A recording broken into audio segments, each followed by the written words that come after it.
الحمدللہ رب العالمین والصلاة والسلام علی رسولہ الکریم وعلی آلہ واصحابہ اجمعین اما بعد رب زدنی علما رب زدنی علما۔ آج کے سبق میں ہم کل کے سبق سے متعلق ہی کچھ باتیں پڑھیں گے، جیسے کہ فعال نکلوانا، کسی پر الزام لگا دینا وغیرہ وغیرہ۔ تو جنات کی باتوں پر یقین کرنا، بعض لوگ ہمارے معاشرے میں یہ ایک طریقہ ہے، اس طرح کیا جاتا ہے کہ جس مرد پر یا کسی عورت پر جن وغیرہ سوار ہو اور وہ بولتی ہے، جنوں والا اسٹائل ہوتا ہے کہ اس کے اوپر جن چڑھ گئے ہیں، جن آ گئے ہیں، اور پھر کہتے ہیں اب اس پہ جن آ گئے ہیں تو اس سے غیب کی باتیں دریافت کرو، یعنی کہ کس نے چوری کی ہے، اچھا، اور کہاں پر چھپایا ہے وغیرہ، یعنی کہ ان سے پھر باتیں دریافت کی جاتی ہیں اور ان سے پوچھا جاتا ہے کہ فلاں گھر پہ چوری ہوئی ہے، اس کا نام بتاؤ، کون ہے چور، اور اس کا چوری کا زیور کس کے پاس ہے، وہ پیسہ کس نے چرایا ہے وغیرہ وغیرہ۔ اور وہ جس کے اوپر جن سوار ہوا یا اس نے خود اپنے اوپر جن سوار کیا ہوا ہے، جو بھی ہے، تو وہ بتاتے ہیں ہاں بھائی فلاں بندے نے تمہارا زیور چرایا ہے، فلاں بندے نے تمہاری چوری کی، تو اس کی بات سن کے فوراً مطلب ایکشن لیتے ہیں، فوراً اس کے اوپر یقین کر لیتے ہیں ہاں بھئی یہی بندہ چور ہے اور یہی۔ اور اسی طرح آپ دیکھتے ہیں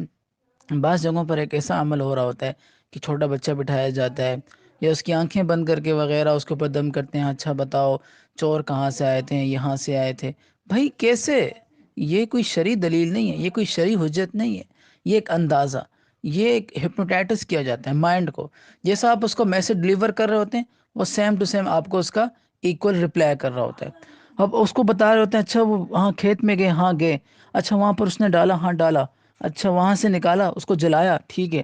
اب کس نے جادو کروایا؟ اب کیا ہوتا ہے، آپ بعض عاملین کے پاس جائیں بھی تم پر تمہاری نند نے جادو کروایا، تم پر تمہاری بھابھی نے جادو کروایا۔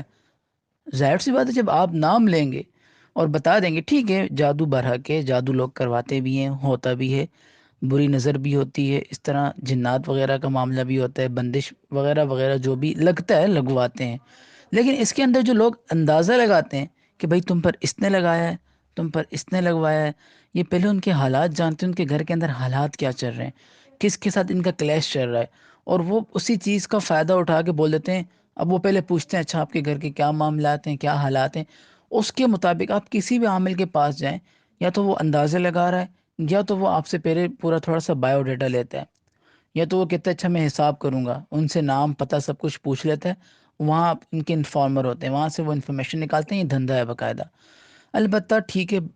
اچھے عامل بھی ہیں جو اچھے طریقے سے علاج کرتے ہیں، جادو کا علاج نبی کریم صلی اللہ علیہ وسلم نے خود ان پر جادو ہوا اس کا علاج اللہ تعالیٰ نے بتایا، تو ہوتا ہے جادو، بڑے بڑے شیوخ پر ہوا، اکابرین پر ہوا، جادو ہوتا بھی ہے اور اس کا ایتھینٹک علاج بھی ہے۔ لیکن اس میں اس کی آڑ میں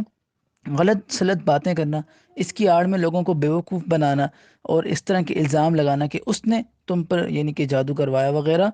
ایسی چیزوں کا کوئی بھی شرعی حجت نہیں ہے، نہ اس سے کوئی الزام ثابت ہو سکتا ہے، نہ ایسا الزام لگانا چاہیے، بلکہ یہ گناہ کبیرہ میں آتا ہے۔ اب وہی حاضرات کا عمل کروانا، یہ میں نے پہلے ہی آپ کو بات بتا دی کہ حاضرات کا عمل کیسے ہوتا ہے، یہ میں نے اپنی ابھی اوپر والی بات میں ہی بات بتائی۔ نابالغ بچے کو بلایا جاتا ہے، اس کو بٹھایا جاتا ہے، یا تو اس کے اوپر اس طرح مطلب اس کو پورا ایک طرح سے ہپنوٹائز کرتے ہیں، آنکھیں بند کر کے، ہاں پڑھتے ہیں پڑھتے ہیں پڑھتے ہیں، وہ ایک خیالی دنیا میں چلا جاتا ہے، یا اس کے سامنے ایک شیشہ رکھتے ہیں، بولتے ہیں تم اپنی آنکھوں میں دیکھتے رہو، یا اس کے سامنے کیا کرتے ہیں، انگوٹھا، یعنی انگوٹھے میں مطلب دکھانے کی کوشش کرتے ہیں، کہتے ہیں دیکھیں تمہیں انگوٹھے میں پوری اسکرین نظر آ رہی ہے۔ دیکھیں اس کی کوئی بھی شرعی حیثیت نہیں ہے، ٹھیک ہے، اس چیز کی، اس معاملے کی، کیونکہ یہ غیر یقینی معاملے، آپ انگوٹھے میں اسکرین دیکھ رہے ہیں یا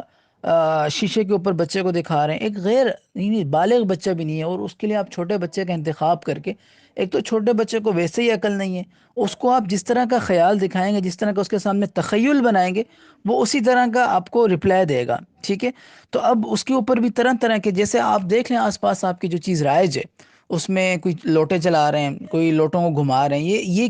ٹھیک ہے، اگر ایک اس کو ہم بطور حجت نہیں مان سکتے، بطور دلیل نہیں مان سکتے اس چیز کو، ٹھیک ہے، نہ اس سے ہم کوئی کسی پر الزام لگا سکتے ہیں، نہ اس سے کسی کے اوپر الزام لگ سکتا ہے، یہ بالکل اس طرح الزام نہیں لگانا چاہیے، لگوانا بھی حرام، لگانا بھی حرام۔ اور ٹھیک ہے جو اللہ کے نیک لوگ ہوتے ہیں وہ حساب کرتے ہیں، وہ ایک الگ معاملہ ہوتا ہے، کوئی آپ پہ جادو، اس کا علاج بھی ہوتا ہے، تعویذ وغیرہ کا اس میں شرکیاں باتیں نہیں ہیں وغیرہ وغیرہ، اس کی قیودات ہیں، شرائط ہیں، اس کے ساتھ معاملات جائز ہیں. لیکن اس طرح کسی کی ذات پر الزام لگانا اور اس طرح کا عمل کر کے بالکل یقین کر لینا، تو یہ اس کی کوئی شرعی حجت نہیں ہے، اس کی کوئی شرعی دلیل نہیں ہے. سفر کے متعلق ذیل میں ہم لا کے ان چیزوں کو اس لیے بیان کر رہے ہیں، کانسیپٹ معاشرے میں یہ پایا جاتا ہے جس کا کوئی بھی ہمارے اسلام سے، ہمارے دین سے تعلق نہیں ہے. نہ یہ چیزیں شرعی حجت رکھتی ہیں، نہ یہ چیزیں دلیل ہیں، نہ چیزیں ثبوت ہیں کسی کے اوپر الزام لگانے کے لیے. اللہ تعالی ہمیں بھی اور امت مسلمہ کو ان برے چیزوں سے، ان باطل چیزوں سے محفوظ رکھے.